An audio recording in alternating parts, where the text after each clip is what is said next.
আল্লাহ পাক বলবেন জান্নাতি বান্দা বান্দি শোনো, অল্প কিছুক্ষণের মধ্যেই তোমরা ওই ময়দানে মসজিদ নামক জান্নাতে যাও, জান্নাতের ময়দানে মসজিদ নামক মাঠে যাও। আমরা সিলেটের সবাই, লন্ডনের সবাই, আমেরিকার সবাই, টোটাল তামাম দুনিয়ার জান্নাতি বান্দা বান্দিরা সব নিজ দায়িত্বে জান্নাত দেখে ময়দানে মসজিদ নামক মাঠের দিকে দৌড়াইতে লাগবে। ফেরেশতা ডাক দিয়ে বলবে, বান্দা দৌড়াইতে হবে না, ধীরস্থিরে যাও। জান্নাতে ময়দানে মসজিদ নামক মাঠে যাইয়া তাকায়া দেখব প্রতিটা ইমানদারের নামে আল্লাহ পাক আলাদা আলাদা জান্নাতি চেয়ার সাজায়া রেখে দিয়েছে। কি চেয়ার? এরা দুনিয়ার কাঠের চেয়ার না, জান্নাতি চেয়ার। এক একটা চেয়ারের মূল্য কত বলার সময় নাই। জান্নাতি চেয়ার সাজায় আল্লাহ রেখে দিয়েছেন। আমরা জান্নাতি চেয়ারে সেজে সেজে বলবো, এইভাবে গোল চক্কর দিয়া বলবো। এমন সময়ে ওই জান্নাতি ময়দানে মসজিদ নামক মাঠে চেয়ারে বসার পরে সবাই সামনের দিকে তাকায়া থাকবে, সামনের দিকে তাকায়া থাকবে, তাকায়া দেখবে একটা দুইটা তিনটা চেয়ার খালি আছে। এমন সুন্দর করে সাজায়া রাখা হয়েছে, এখনো কেউ ওই চেয়ারে বসার সুযোগ পায় নাই, কেউ আসে নাই। একজন জান্নাতি আরেকজনকে ডাইকা বলবে, দোস্তরে এই তো সামনে তাকায়া দেখ, এত সুন্দর জান্নাতি চেয়ার, এত সুন্দর জান্নাতি স্টেজ কেমনে বানানো হলো। এমন সময় হঠাৎ করে আল্লাহর পক্ষ থেকে আওয়াজ আসবে, এরা আমার পয়গম্বর দাউদ আলাইহিস সালাম দুনিয়াতে অনেক কষ্ট করেছেন। পয়গম্বর দাউদ, আপনি একটা আসন গ্রহণ করেন। হযরতে দাউদ আলাইহিস সালাম একটা চেয়ারে বসবেন। সুবহানাল্লাহ কোন? দাউদ আলাইহিস সালাম একটা চেয়ারে বসবেন। 2 নম্বরে মুহাম্মাদুর রাসূলুল্লাহ সাল্লাল্লাহু আলাইহি সাল্লাম একটা চেয়ারে বসবেন। 3 নম্বরে আরেকটা চেয়ার আছে, ওই চেয়ারটাতে আমার আপনার খালিক আর মালিক আল্লাহ পাক বসবেন। জোরে কোন সুবহানাল্লাহ। আল্লাহকে দেখতে চাই, আওয়াজ করে কোন? আল্লাহকে দেখতে চাই। কারা কারা দেখতে চাই? নারায়ে তাকবীর, নারায়ে তাকবীর, দ্বীন ইসলাম। আমরা সবাই আল্লাহকে দেখতে চাই। আল্লাহর নবীকে প্রশ্ন করা হয়েছিল, ইয়া রাসূলুল্লাহ, ইয়া হাবিবাল্লাহ, খুব ভালো করে শুনেন, জান্নাতের নাজ ও নিয়ামত সম্পর্কে আপনার জবান থেকে শুনেছি, অনেক লম্বা ওয়াজ শুনেছি। ইয়া রাসূলুল্লাহ, জান্নাতের হুরেরা এত সুন্দরী হবে, মুখের মধ্যে দুর্গন্ধ হবে না, মাথায় পোকামাকড় থাকবে না, পেটের মধ্যে কি থাকবে না, পায়খানার গাট্টি থাকবে না। এত সুন্দরী রূপসী হুরদের মধ্যে দুনিয়ার বিবিও সেখানে থাকবে। ইয়া রাসূলুল্লাহ, ওই হুরদের মধ্যে দুনিয়ার বিবিও থাকবে, কে সৌন্দর্যের বেলায় বেশি হবে, কে সুন্দরী বেশি হবে? আল্লাহর নবী বললেন, আল্লাহ নবী বললেন, উম্মে সালমা, ওই জান্নাতের ভিতরে যদি যাইতে পারো, জান্নাতের ভিতরে একজন স্বামীকে, একজন নিম্নের জান্নাতীকে কমপক্ষে 72 জন সুন্দর রূপসী হুর দেওয়া হবে। দুনিয়ার বিবিও যদি স্বামীর সাথে জান্নাতে যাইতে পারে, হুরেরা গেলমানেরা যতই সুন্দরী হয় না কেন, দুনিয়ার বিবিকে জান্নাতে ঢুকাইয়া রব্বুল আলামিন ওই হুর গেলমানদের চাইতে 70,000 গুণ বেশি সুন্দরী বানায়া দিবে। এবার আসুন আমার ভাইরা, লাস্ট কথা, আল্লাহ পাক বলেন সর্বনিম্নের জান্নাতীকে 72 জন হুর দিবেন, 80,000 খাদেম দিবেন, 80,000 খাদেম আপনার খেদমতের জন্য দিবেন, আরো অনেক দিবেন। আল্লাহর হাবিব বলেন সব জান্নাতীরা জান্নাতে যাওয়ার পরে, জাহান্নামীরা জাহান্নামে যাওয়ার পরে, জাহান্নামীরা জাহান্নামে যাওয়ার পরে, জান্নাতীরা জান্নাতে যাওয়ার পরে আল্লাহ পাক বলবেন, জান্নাতীরা যে যে আমলের কারণে যে জান্নাতে তোমরা বসবাস করতেছো, জান্নাতে থাকো, বসবাস করো, রাত দিন কাটাও, আর কোনোদিন তোমাদের মরণ স্পর্শ করবে না, তোমাদেরকে আর মরণ তোমাদেরকে আর স্পর্শ করবে না, জান্নাতের মধ্যে থাকো। এইভাবে থাকতে থাকতে হঠাৎ একদিন জান্নাতীরা জান্নাতের ভিতর থেকে তাইগা ঘোষণা শুনবে আল্লাহর পক্ষ থেকে, সালাম, আসসালামু আলাইকুম ইয়া আহলাল জান্নাত। আল্লাহর পক্ষ থেকে সালাম ঘোষণা করা হবে, মাইকে ঘোষণা করা হবে, জান্নাতি বান্দা বান্দিরা জান্নাতের নাজ ও নিয়ামতে উপভোগ করতেছে। হঠাৎ করে যখন তারা সালাম শুনতে পাইবে, একজন আরেকজনের দিকে তাকায় বলবে, কে রে এত সুন্দর করে সালাম দিল, এত মধুর কণ্ঠে কে সালামটা দিল, নামটা কি জানা যায় না, কেউ কারো নাম বলতে পারবে না। এবার আল্লাহর পক্ষ থেকে আওয়াজ আসবে, জান্নাতি নারী আর পুরুষেরা টেনশন করবা না, নাম জানা নিয়ে টেনশন করা লাগবে না। যেই মালিক তোমাদেরকে সৃষ্টি করেছেন, যে খালিক তোমাদেরকে সৃষ্টি করেছেন, যেই রব তোমাদেরকে নেক আমলের কারণে ঈমানের কারণে জান্নাতে ঢুকাইছেন, ওই রবের পক্ষ থেকে তোমাদের সকলের প্রতি আমি আল্লাহ সালাম দিয়া দিলাম। খুশি না বেজার? জোরে কোন। মাঝে মধ্যে প্রধানমন্ত্রী মোবাইলে সালাম দেয়নি, আরো যেরকম দেয়নি। এটা প্রধানমন্ত্রী সালাম দেয় না, এটা আমাদের সাথে বাটপারি করে। কি করে? ওটো সালাম দিয়া থাকে। এটা বুঝাবার জন্য বলতেছি, প্রধানমন্ত্রী সালাম দিলে মানুষ না পাইতে থাকে। একজন বন্ধু আরেকজনের কাছে যায় বলে, বন্ধু রে শুনজনি, প্রধানমন্ত্রী আমাকে সালাম দিয়েছে, ভাগ্য বড় ভালো, প্রধানমন্ত্রী সালাম দিয়েছে। আওয়াজ করে বলবেন, কিয়ামতের জান্নাতের ভিতরে আল্লাহ সুবহানাহু ওয়া তাআলা প্রতিটা জান্নাতি বান্দা বান্দিকে আল্লাহর পক্ষ থেকে রহমতের সালাম যখন দিয়া দেবে, কেমন ভালো লাগবে, কেমন শান্তি লাগবে। জান্নাতি বান্দা বান্দি এবার আল্লাহর সালামটা পাইয়া খুশি হইয়া আল্লাহ ডাক দিয়ে বলবে, জান্নাতীরা জান্নাতের মধ্যে কোন হালতে আসো, আরামে আসো নাকি কষ্টে আসো?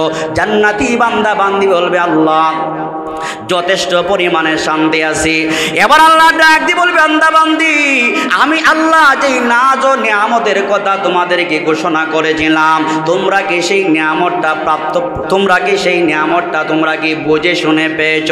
সবাই বলবে, আল্লাহ আপনি যা বলেছিলেন সব পেয়েছি। কিন্তু দুনিয়ার আলেম ওলামা নবীরা বলবে, আয় আল্লাহ আপনি যা বলেছেন সব আমরা এখনো পাই নাই, আপনি যা ওয়াদা করেছিলেন সব আমরা এখনো পাই নাই। আল্লাহ ডাক দিয়ে বলবে, বান্দা কোন নিয়ামতটা বাকি আছে? এবার আলেম ওলামা বলবে, সব নবীরা বলবে, আয় আল্লাহ আপনি জান্নাতের নাজ ও নিয়ামত দিয়েছেন, কিন্তু আমরা নামাজ পড়েছি আপনাকে দেখার জন্যে, হজ করেছি আপনার সন্তুষ্টির জন্যে, ভালো আমল করেছি আপনার সন্তুষ্টির জন্যে। আয় আল্লাহ জান্নাতের নাজ ও নিয়ামত পাইলাম, কিন্তু আপনি রব্বুল আলামিনকে এখন পর্যন্ত আমরা দেখতে পাই না। সব যখন বলবে, আল্লাহ আপনাকে দেখতে চাই, আপনাকে দেখতে চাই, নামাজ পড়েছি আপনার জন্যে। কার জন্যে? নামাজ পড়েছি আপনার জন্যে, আপনাকে দেখতে চাই। এবার আল্লাহ বলবেন, আমাকে দেখতে চাও, আমাকে এভাবে দেখতে তোমরা সহ্য করতে পারবা না। বান্দা বান্দি তোমরা যে যে জান্নাতের মধ্যে আসো, আমি আল্লাহ তোমাদেরকে দিদার নসিব করব, সরাসরি সাক্ষাৎ করব। বান্দা বান্দি যাও, ওই একটা মাঠ আছে ময়দানে মসজিদ, হাদিসের মধ্যে স্পষ্ট আছে ময়দানে মসজিদ নামক একটা মাঠ আছে।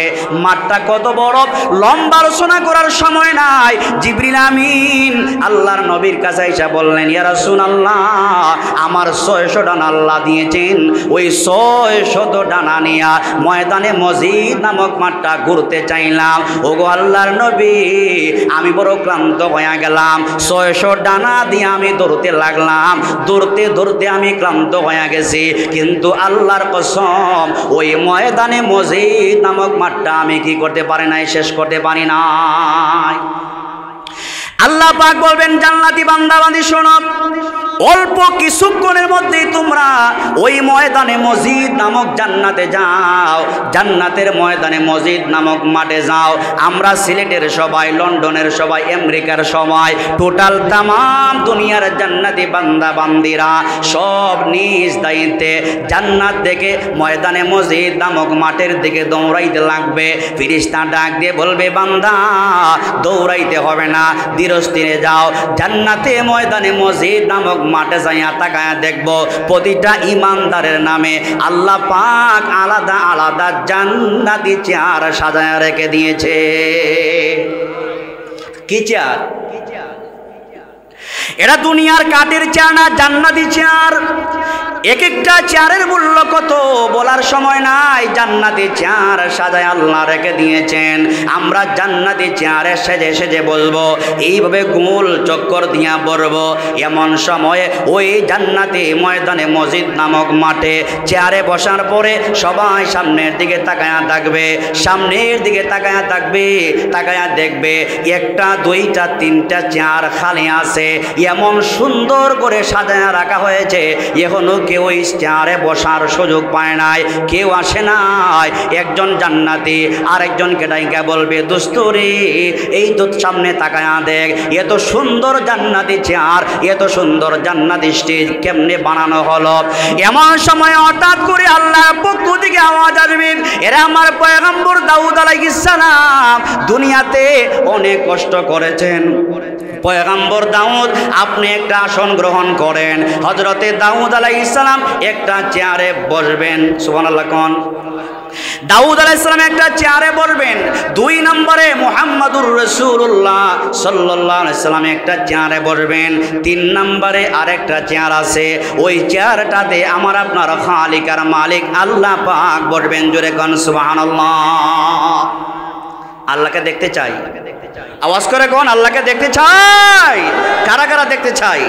নারায়ে তাকবীর, নারায়ে তাকবীর, দ্বীন ইসলাম। আমরা সবাই আল্লাহকে দেখতে চাই। এবার জান্নাতি সুন্দর স্টেজে দাউদ আলাইহিস সালাম বসছে, আমাদের নবী বসছেন। আল্লাহ পাক রব্বুল আলামিনের জন্য একটা স্পেশাল চেয়ার আছে না নাই? আওয়াজ করে বলেন, আছে না নাই? স্পেশাল চেয়ার আছে, ওই চেয়ার আল্লাহ বসবেন। এবার আমাদের এই যে আজকের যে আয়োজনটা করেছেন, আয়োজনের শুরুতে সঙ্গীত বলা হয় না, সঙ্গীত বলা হয় কোরআন তেলাওয়াত করা হয়, সেখানে সঙ্গীতের আয়োজন করা হবে।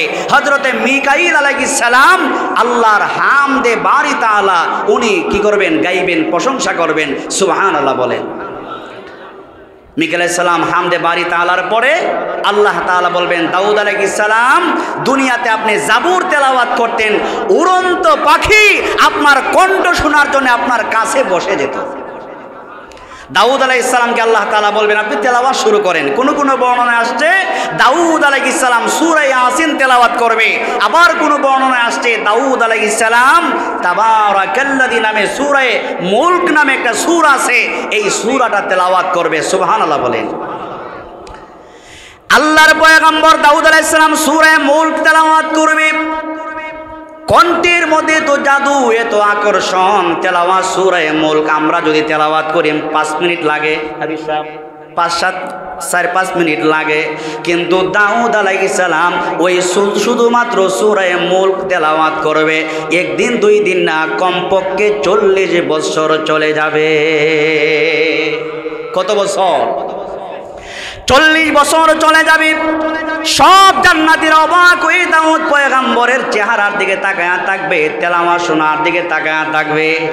ও যুবক ভাইয়েরা, রাগ কইরেন না, আমরা তো মমতাজ আপার কণ্ঠ শুই নাই পাগল, নায়িকার গান শুই নাই পাগল, গায়িকার গান শুই নাই পাগল। নায়িকা গায়িকার গান শুনলে জান্নাতে কোরআন তেলাওয়াত শোনা যাবে? আরো যেরকম শোনা যাবে নি? ইয়ারফোন লাগায়া গান শুনবা না, তেলাওয়াত শুনবা। ইয়ারফোন লাগায়া লাগায়া উলামায়ে কেরামদের বয়ান শুনবা। আল্লাহর হাবিব বলেন, দাউদ আলাইহিস সালাম 40টা বছর অতিক্রম করবে। এবার আল্লাহ সুবহানাহু ওয়া তাআলা জান্নাতি বান্দা বান্দিকে বলবেন, এবার থামো, এবার থামো। দাউদ পয়গম্বরের কণ্ঠ শুই না পাগল হয়ে যাও। এবার তোমাদের সামনে যিনি তেলাওয়াত করবেন, রাহমাতুল লিল আলামিন, শফিউল মুজনবিন, মুহাম্মাদুর রাসূলুল্লাহ তেলাওয়াত করবে। জোরে কোন সুবহানাল্লাহ। যেই মাত্র আমার আপনার নবীর নামটা ঘোষণা করা হবে, আমরা যারা নবীর উম্মত, ভালো লাগবে কি লাগবে না? আওয়াজ করে কোন ভালো লাগবে কি লাগবে না?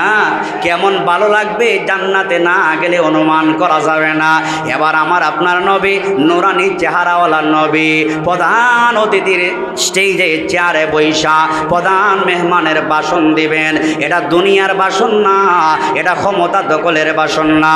মুহাম্মাদুর রাসূলুল্লাহ কোরআনুল কারীম থেকে সূরা ইয়াসিন নামে একটা সূরা আছে না? আল্লাহর হাবিব বলে, মার উম্মত, ফজরের নামাজের পরে সূরা ইয়াসিন একবার যেই ব্যক্তি তেলাওয়াত করতে পারবে 10 খতম কোরআন তেলাওয়াতের সওয়াব বান্দার আমলনামায় আল্লাহ জমা করে দেন। আমার আপনার নবী সূরা ইয়াসিন তেলাওয়াত শুরু করে দিবে, কেমন ভালো লাগবে, কেমন মজা লাগবে, এটা আমার কণ্ঠে বোঝানো সম্ভব না। আল্লাহর নবী যখন তেলাওয়াত শুরু করে দিবে, আবু বকর সিদ্দিক দাঁড়ায়া যাবে, ওমরে ফারুক দাঁড়ায়া যাবে, দাঁড়ায়া বলবে ইয়া রাসূলুল্লাহ, ইয়া হাবিবাল্লাহ, আল্লাহর পয়গম্বর, মক্কায় আপনার পিছনে নামাজ পড়লাম, নবী আমার মদিনায় আপনার পিছনে কত নামাজ পড়লাম, ইয়া রাসূলুল্লাহ, জান্নাতের ভিতরে আপনার কণ্ঠের মধ্যে এত আকর্ষণ, এত মজা, এত নুরানি চেহারা আপনার কেমনে হলো গো নবী? ও গো নবী, আরেকবার তেলাওয়াত করুন, আরেকবার তেলাওয়াত করুন। আল্লাহ ডাক দিয়ে বলবে জান্নাতি বান্দা বান্দি এবার থামো। দাউদ পয়গম্বরের কণ্ঠ শুইনা লাফালাফি আরম্ভ করো। বন্ধু মুহাম্মদুর রাসূলুল্লাহর কণ্ঠ শুইনা লাফালাফি আরম্ভ করো। আমার বন্ধু রাহমাতুল লিল আলামিন ইয়াসিন সূরা তেলাওয়াত কইরা 50 বছর কাটায়া দিবে। কত বছর? এবার মুহাম্মদুর রাসূলুল্লাহর তেলাওয়াত শুইনা আল্লাহ এবার জান্নাতি আপনাদেরকে আমাদেরকে ডাইকে বলবেন, জান্নাতীরা আর কোন নিয়ামত তোমরা চাওনি? আমরা চাইনি। আর কোন নিয়ামত তোমরা চাও কি চাও না? বান্দা বান্দিরা এবার অবাক হইয়া বলবে, আল্লাহ আরো কি নিয়ামত বাকি আছে?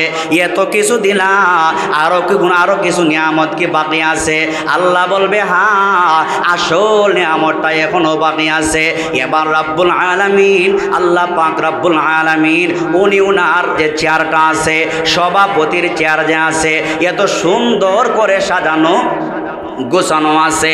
70,000 পর্দার ভিতর থেকে আস্তে আস্তে করে পর্দা সরবে, একটা একটা করে 70,000 পর্দা যখন সরে যাবে, আল্লাহ যখন তার চেয়ারে বসবেন, নবী বলেন একদিন 2 দিন না, আল্লাহ কুদরত, আল্লাহ ওই চেয়ারে বসার পরে জান্নাতি বান্দা বান্দি আল্লাহর চেহারার দিকে তাকায়া তাকায়া কমপক্ষে 40,000 বছর কাটায়া দিবে।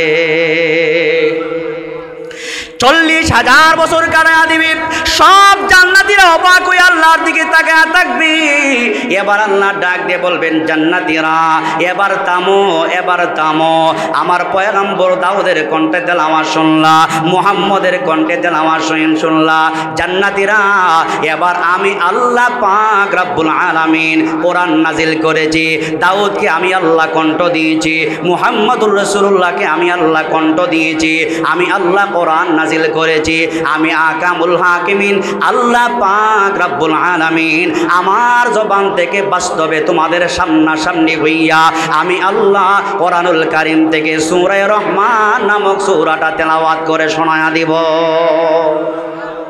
ওই সূরাটা আমরা শুনতে চাই। আওয়াজ করে বলতে হবে, সূরাটাকে আমরা শুনতে চাই।